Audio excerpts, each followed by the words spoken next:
of my favorite speakers in the Knights of Columbus men, and so I want to give him a half hour for his talk before we have our lunch break. So give a warm welcome to Cicero.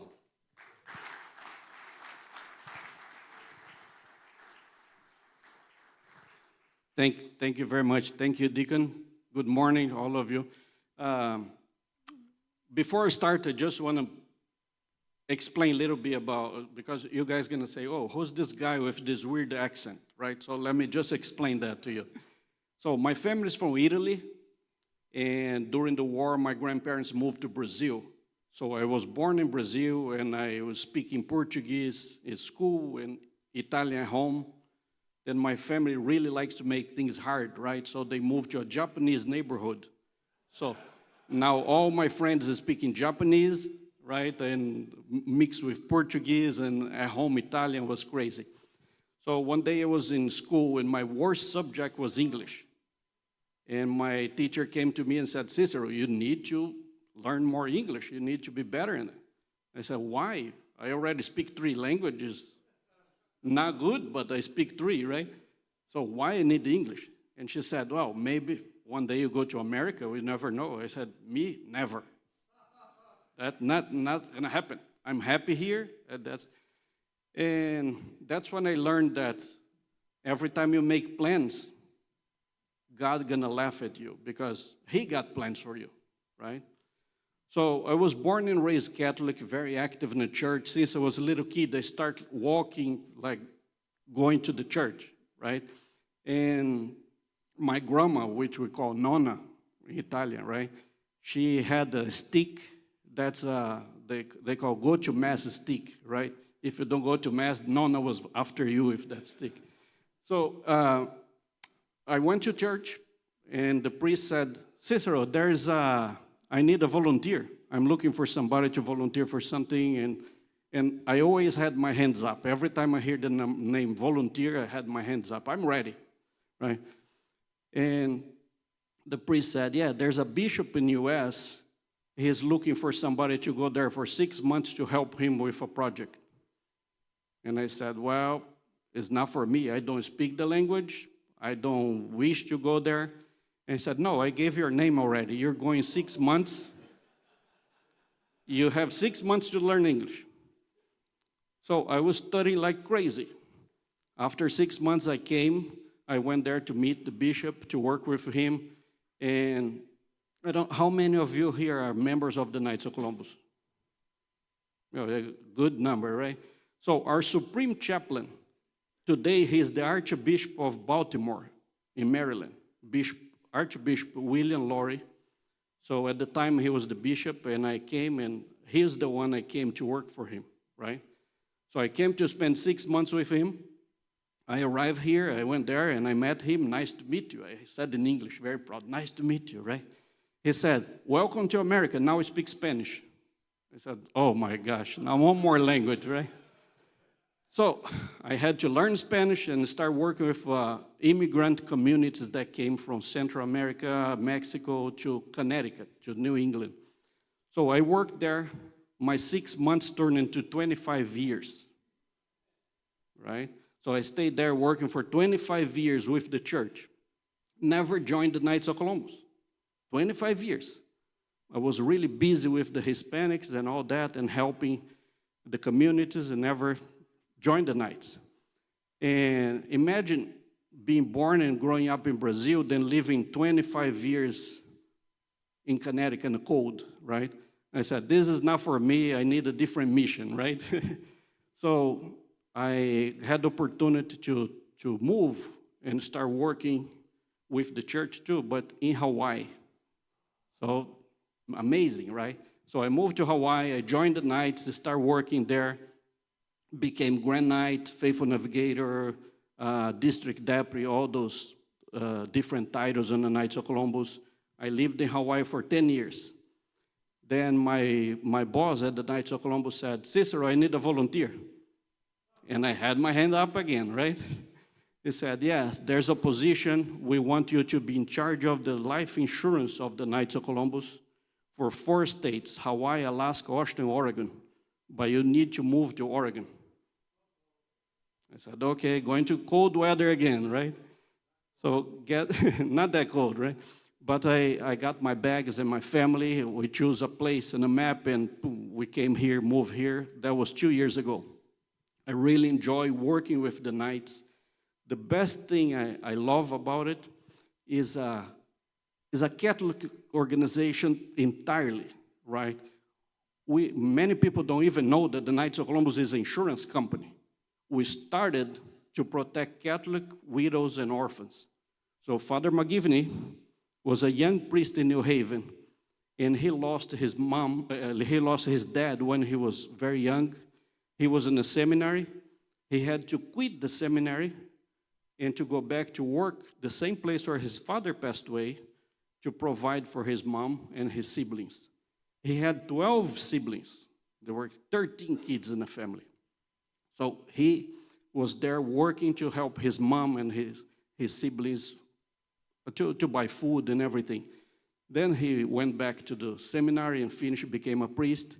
When he was at this parish here, this is St. Mary's Church in New Haven, Connecticut. He was there closing the church after Mass and all that, and he heard this noise. Somebody knocking the door. He opened the door, was a widow. And she said, Father, my husband passed away. I have 3 kids at home. I don't know how I'm going to feed them. I need some help. So Father Mike, very good priest, he understood the problems when the breadwinner of the family dies. He passed the basket in the church, did a second collection, got some money and helped the lady. Following Sunday, again, another widow. She asking, Father, my husband passed away. I need some help. And he did again another second collection, helped the widow. On third Sunday, now I think the widows start talking to each other, and everybody came to the church, right? And asking, oh, there's a priest there giving money to widows. Let's help. Let's go ahead. So he said, no, we cannot keep doing second collection and helping all the widows, the orphans. We need to find a solution. What if we start like a prayer group, a group of men that comes to the church once a month, once a week, we pray together, but we have a little box there. They put money in, and when one of the members of that group dies, the money will help that family. So without thinking, he started the insurance company, right? And as you know, insurance company can be very profitable. So that little box that's there start growing, right? And more people joining and all that. Today we have over 2 million members of Knights of Columbus. And little box that everybody got together to pray and put some money in a box. Today, that box is 123 billion dollars. So we're one of the largest insurance companies in the world. We're the largest Catholic insurance company in the world. And all the products that we have is only for Catholic families. If somebody comes to me and say, oh, I like to buy insurance, I like to protect my family, I like to buy long-term care, disability or something, first thing I ask, are you Catholic? Because our products are designed only for Catholic families. Now, I was talking about profits, right? Insurance companies can be very profitable. Our company, the Knights of Columbus, is a tax-free organization. We are a non-profit organization. So we don't pay taxes. But all profit we make, we give away to charity.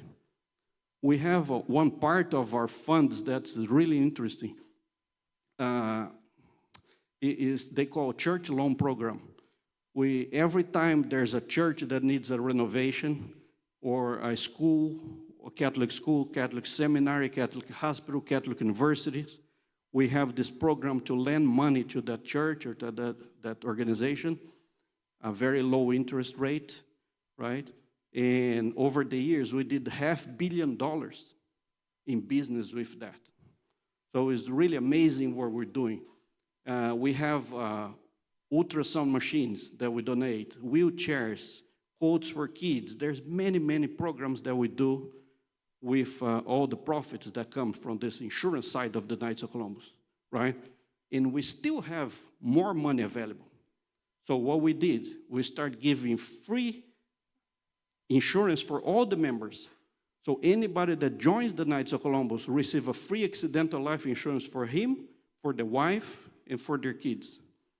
The Knights of Columbus is very proud to be connected with all the Catholic universities. So if you become a member of the Knights and you want to go to a Catholic university, like my daughter right now, she is at the University of Portland.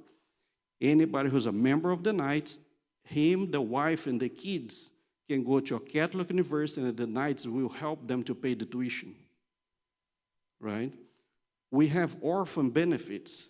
If somebody dies, the Knights of Columbus will help to pay a monthly fee for your kids until they become 18-year-old. So there's many benefits like that we're using all the profits from this company to give away to Catholic families, right? But interesting, when I went to my first sales training, right? So if you're working for a company about sales, you go to a sales training, you got there, what do you expect? They're gonna talk about how to sell, how the products work and all that. When I got there for my first sales training, they said, okay, first we have confession, then we have adoration, we have the mass, and after that we're gonna talk about finances and sales and everything else. Because the root of the Knights of Columbus is in the Catholic faith. So over the years, since I became an agent working for the Knights, and now I'm responsible for 24 agents in all 4 states, meeting Catholic families. When I was a field agent, I used to visit 1,000 families per year, right? So when I go sit down with them in their homes and review their finances and all that, it's really sad that people don't realize that sometimes without thinking, they put their money with things that goes against our faith. And that was a big part of our job. Like, for example, if you want to buy a car, like let's pick a car. You want to buy a BMW. So you go there to the dealership, and there's a BMW to sell for $60,000. Then you look, there's another dealership across the street, same exactly car, for $10,000 less, $50,000. Of course, you want to go to the cheaper place.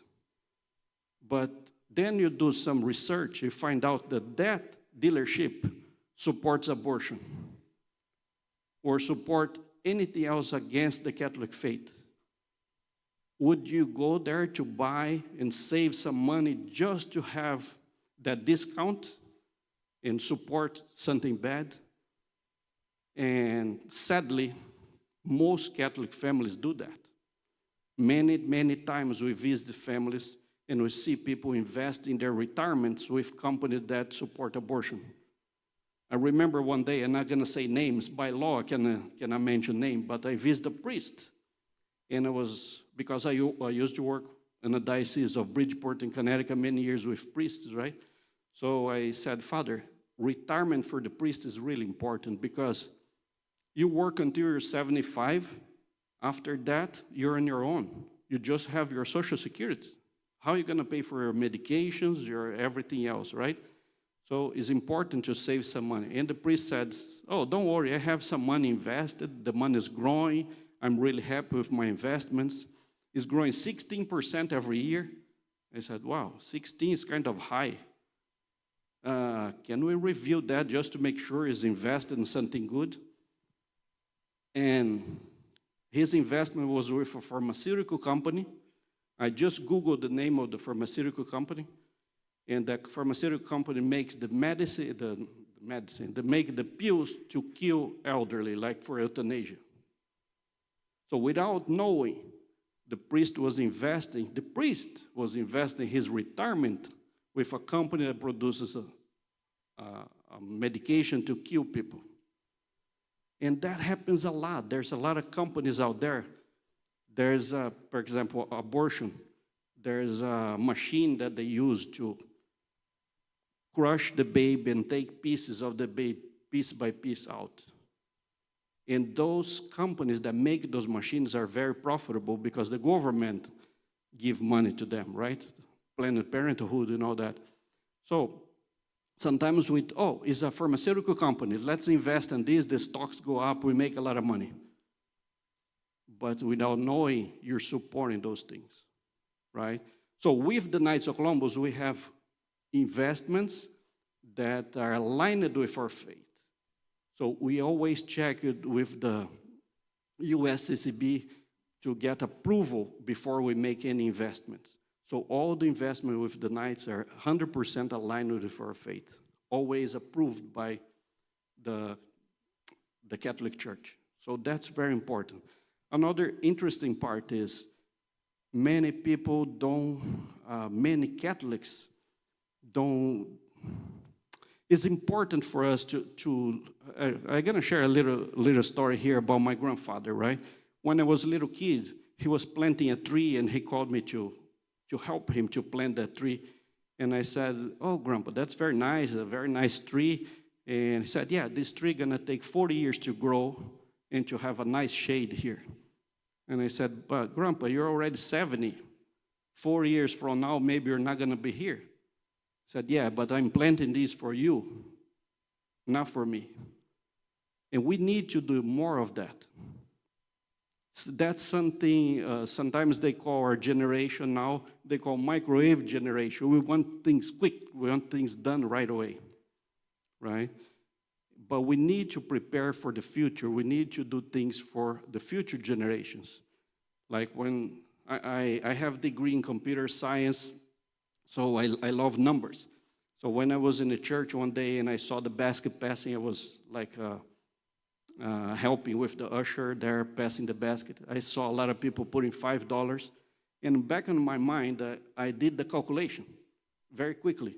If you go to Mass every Sunday, put a $5 in the basket, how long going to take you to give $10,000 to the church? 40 years, right? If you buy one small life insurance and leave to the church, when you die, the church is going to receive that money, much more than that. So there's many ways we can do to help our church, to make sure our churches are here when we're no longer here. One day I said to the priest, I love those old cathedrals, very nice, like the Proto Cathedral I was there a couple weeks ago, Proto Cathedral in Vancouver, Washington, right? And I said, well, maybe I was born in the wrong time, because during the time when they built those cathedrals, people, Catholics, after work, they went there to help to build things, right? They had the time to go there with their families and move bricks, the stones, and all those things and build those cathedrals. We don't do that anymore, right? So the priests, when I mentioned that to a priest friend of mine, he said, yeah, but we can do other things. That's why you're born here. And this time, you can help people to do other things to do that. And my mind came about life insurance that we can use, because that's what I was learning, right? So I said, you know what? I want to leave a Catholic church. I want to build a Catholic church and give to the diocese. That was the dream of my life. And I said, but how am I going to do that? So I bought one life insurance on my life. And I said, when I die, my family is going to receive $1 million to at least start building a Catholic church. And then during the pandemic, my father passed away. And I inherited a piece of land. And I got this new job, started making a little bit more money. So what I'm trying to say is, once you have a goal in mind, you have something good you want to leave behind, God's going to bless you and help you to achieve those things. So I received the land as an inheritance from my father back in Brazil, and I'm building the church right now over there. Little by little. Those old cathedrals, sometimes they took 150 years to build, right? But I'm building something that my kids can continue in the future. And that's something that all of us, we can do. Sometimes when I'm talking to parishioners with members of the Knights, I ask, if you die today, what's your plan for tomorrow? Most people say, oh, nothing, you're going to be dead, right? My plan is just to go meet Jesus, nothing else, right? Yeah, but you could be helping seminarians after you die if you leave on life insurance to give money to the seminarians. Or you can renovate your parish. There's so many things we can do. There's a program with the fourth degree of the Knights of Columbus, they call the Chalice Program, where all the members of the fourth degree, they chip in, and when one person dies, the church receives a chalice with the name of the brother that died engraved in the chalice. And one day I was at the church, and was a little boy in front of me. He couldn't stay still. He was moving all the time and jumping during the whole mass, and that was bothering me. But I said, no. I remember when I was a kid, I was like that too, so I need to stay still. And so after the whole mass, he was jumping and moving around and all that. During the consecration, when the priest raised the chalice, he stopped and he was looking at. He didn't move. So I said, wow, that's incredible, a little boy doing that, right? Then after Mass, I said, I need to talk to this little boy. I need to learn what he saw during the consecration. So after Mass, I asked, oh, what happened? I remember when the priest raised the chalice, so you stop and you're looking. What did you see, right? And he said, oh, I saw my grandpa, because his name is engraved in that chalice. So look what we can leave behind to our families, to the future generations. We can be, the Knights of Columbus, we always learn a lot about action. When you become a member of the Knights, the first thing you receive is a rosary. And they ask, you have to keep the rosary, you carry the rosary with you all the times, and pray as long as you can, as much as you can. So since I became a Knight, I had the rosary with me. This is my number 5 already, because they don't last that long, right, when you carry them and all that. It's amazing how much my life changed. Every time I had to make a decision, you put your hand, you feel the rosary. Every time you have the rosary with you, you're more careful about what you decide to do, how things you're going to do in your life, right? One more thing that I like to share about being Catholic. My whole life I was against abortion, all that, but I was not understanding very well the whole concept of abortion, right? And I remember the Knights, they promote this March for Life in many states, but the bigger one is in Washington, D.C. So I went to Washington, D.C. to participate in the March for Life. When I was there, they had over 1 million people marching there and praying and all that.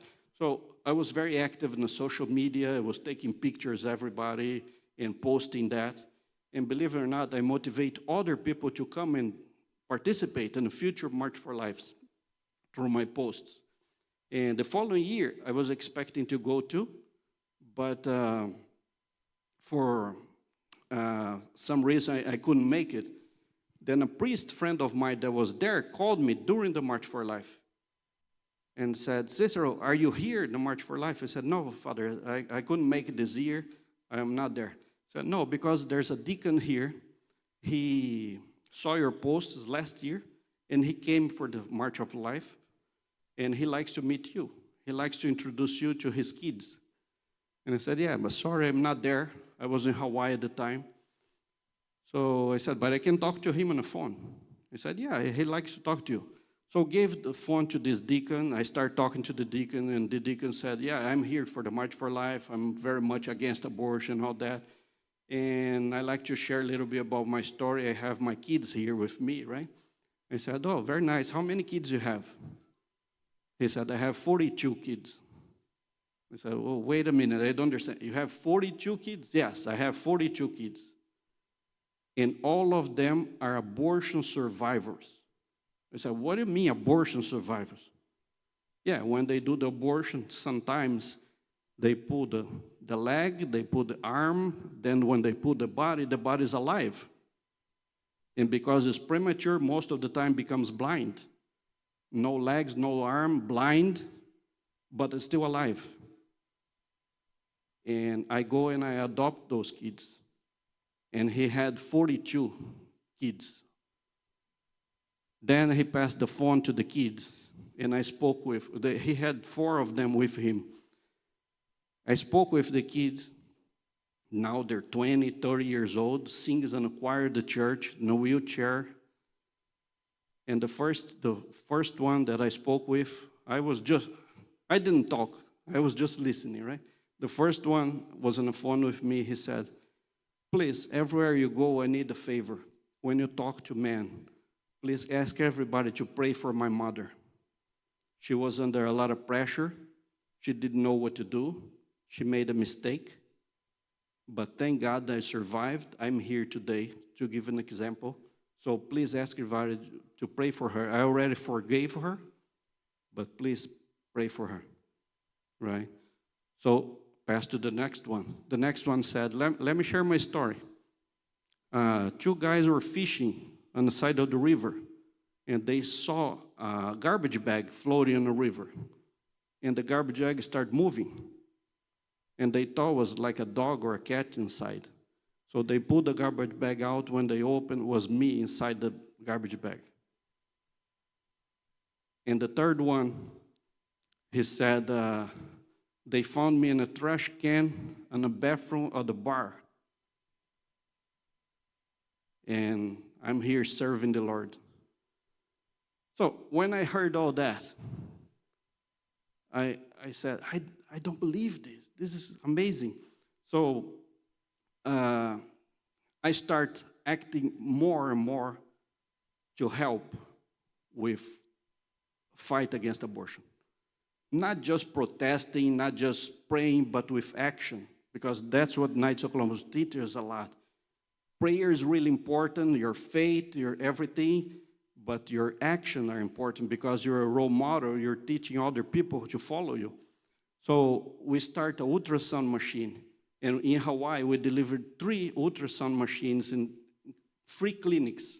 So all the ladies can come, they could do the ultrasound. And it's amazing when they do the ultrasound and print the picture of the baby, give to the mother. That's not a fetus anymore. When they see the picture, they say, this is a baby, right? So it makes a huge difference. So in one of the areas where we donated the ultrasound machine, the priest decided to do a mass and invite all the mothers that were thinking about abortion.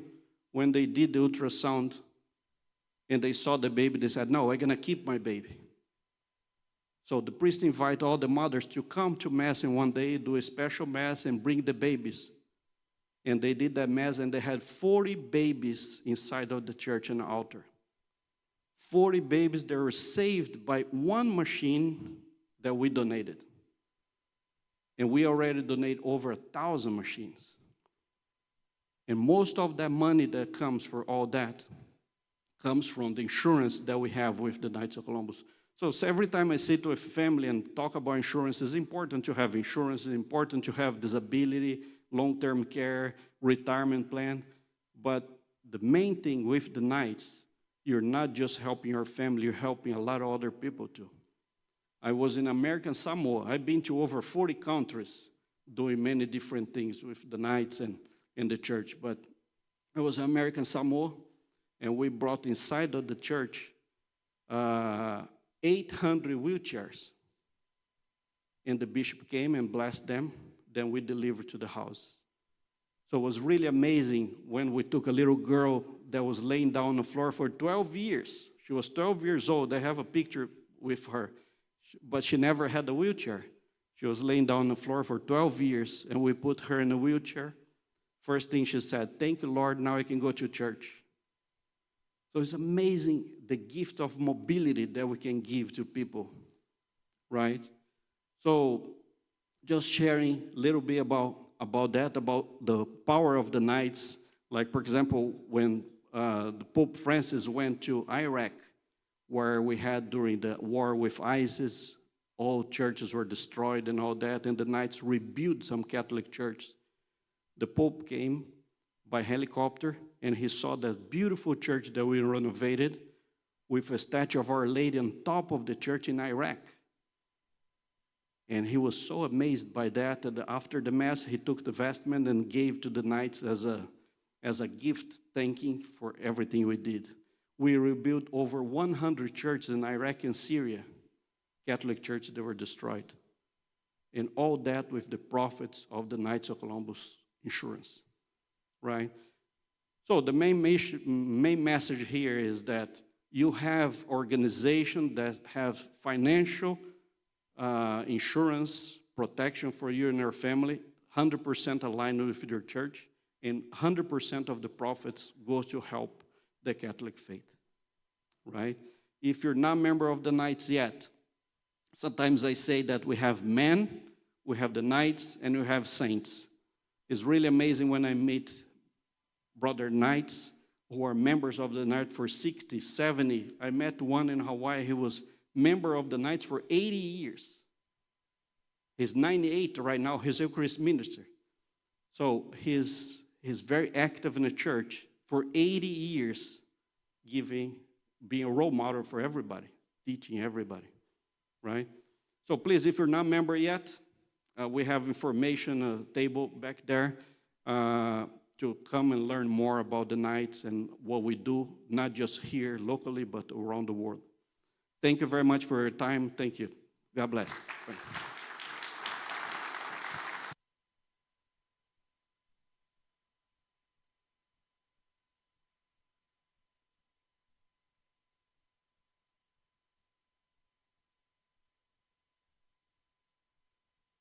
Okay. Thank you, Cicero. That was awesome. All right, so this is where lunch is on your own. We're going to, on the TV here, there is going to be a assortment of ideas where you can go. Like I said, there's about 10 or 15 places within a 4 or 5 block radius that you can walk to or quickly drive to. Jason's putting some of those up right now. So, to respect everyone's time, especially our speakers, please be back at the next talk. Don't be late. We got 1:15. That's 13:15. 1:15. Be back here for Devon Shot. So there's a list of a lot of places.